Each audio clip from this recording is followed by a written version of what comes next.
هذه أذكى طريقة تاكلوا فيها الأفوكادو، لا تعملوها بأي طريقة تانية، حتى اللي ما بيحبوا الأفوكادو رح يحبوها. بدنا نعمل الجواكامولي اللي هي السلطة المكسيكية أو نوع من أنواع المقبلات، وبتلبق مع أشياء كتيرة. لا يغركم الاسم، مكوناتها كتير بسيطة وكتير زاكية، خصوصا مع الشيبس أو السندويشات. ويلا بسم الله الرحمن الرحيم. بس هدول المكونات اللي عندي أنا عاملها اليوم على أصولها، وإحنا شغالين رح أقولكم الإضافات الجديدة اللي صاروا يضيفوها بعض المطاعم برضو بتطلع زاكية. وبس مكون واحد أنا نقصته اللي هو الكزبرة الخضراء لأني ما بحبها. وعندي هون حبتين كبار من الأفوكادو. الأفوكادو ما بنقدر هيك ناكل منها كميات، وخصوصا إنه هذا هيك سناك. المهم بجيب عندي حبات الأفوكادو وبقسمها من النص زي هيك. والحبة اللي عندي كتير طرية، لازم هيك لما تضغطوا عليها من برا كتير طرية. بنشيل البذرة وبتبدوا بالمعلقة تشيلوا هيك باللب تبع الأفوكادو. هلأ هي غلبتني شوي وأنا عم بشيل، ليش؟ لأنه الأفوكادو اللي عندي كانت كتير طرية. ديري بالكم ما تجيبوها، لو بدكم تستخدموها دغري ما تجيبوها كتير طرية، لأنه مرات بتكون طرية وبلشت هيك تسود، ويصير لها هيك طعمة مش حلوة من جوا. أهم نقطة مع الأفوكادو، أول ما نبدأ نشيل باللب لازم نعصر عليها ليمون، ونعصر كمية كبيرة من الليمون. أول إشي لأنه الأفوكادو بيتأكسد، بصير لونه هيك أسود مش حلو. وثانيا لأنه الأفوكادو طعمها محايد، فبنحتاج إنه إحنا هيك نحدقها زيادة، ملح زيادة، ليمون زيادة. وفي ناس كمان بيضيفوا الفلفل الأخضر الحار الهالابينو المكسيكي، بس أنا ما ضفت. حطيت عصير حبتين من الليمون، بحبها انه تكون شوية حامضة، ولازم تكون السلطة معنا او المقبلات هاي تكون كتير طرية. فبنجيب الافوكادو طرية وبنهرسها كتير كويس. في سلطات بنحط الافوكادو مكعبات او شرايح، هون لازم تكون عنا طرية. هلأ في كتير مطاعم صاروا يحطوا عليها اضافات ثانية مش موجودة فيها، مثل الرمان، مثل الرمان يكون حامض، الذرة، الزيتون الأسود، وصراحة كتير زاكي بيلبق معاها. أنا هون كأني لقيت قشرة فشلتها. وزي ما قلت لكم من أصولها يكون فيها كزبرة خضراء وحتى فلفل أخضر حار، بس أنا ما حطيت.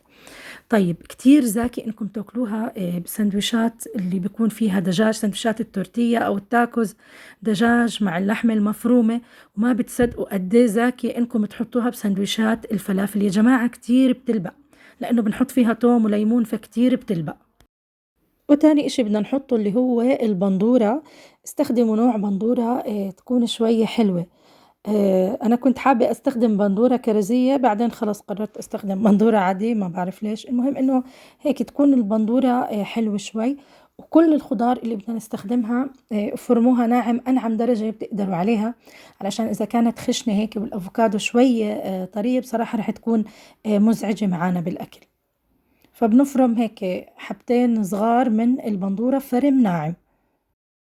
وبعدين بجيب عندي بصلة ما تكون كبيرة، تكون شوي صغيرة، والبصل الأحمر أذكى من البصل الأبيض. وكمان أظن من أصولها إنه نستخدم بصل أحمر.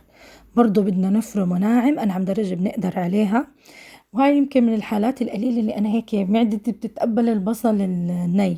صراحة أنا من النوع اللي ما بقدر آكل بصل ني، وعن جد كتير بوجع لي معدتي. بس زي ما قلت لكم الأفوكادو طعمها محايد، فبتحسوا انه لا عادي تقدروا تضيفوا هيك اشياء حادة. هيني انا بس بدي افرمها ناعم. شفتوا المكونات على فكرة كتير سهلة وكتير بسيطة ولا اشي. وهلأ ضايل عنا مكون واحد فقط إن نضيفه وبنكون خلصنا السلطة أو المقبلات. وآخر إشي بدي أحطه هو التوم المهروس. بجيب سن كبير أو سنين صغار من التومة، بهرسهم بضيفهم على السلطة.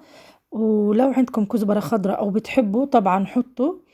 وبنخلط المكونات. شوفوا الألوان عن جد بتفتح النفس، والأفوكادو كتير مفيدة من الدهون الصحية المفيدة.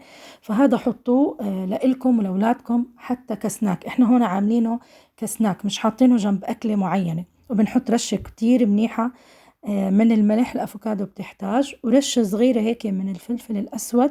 ولو بتحبوا رشة صغيرة من الفلفل الحار المجفف كمان بيمشي الحال. بنحرك المكونات وبندوق إذا بدها زيادة ملح، زيادة ليمون. وهلأ بدي أقولكم كيف بنقدمها. وهي أذكى وأبسط طريقة لسناك أو مقبلات أو سلطة الجواكامولي المكسيكية. بيقدموها مع شيبس التورتية، شيبس الذرة اللي بيكون هيك مثلثات، بتغمسوا فيه المقبلات.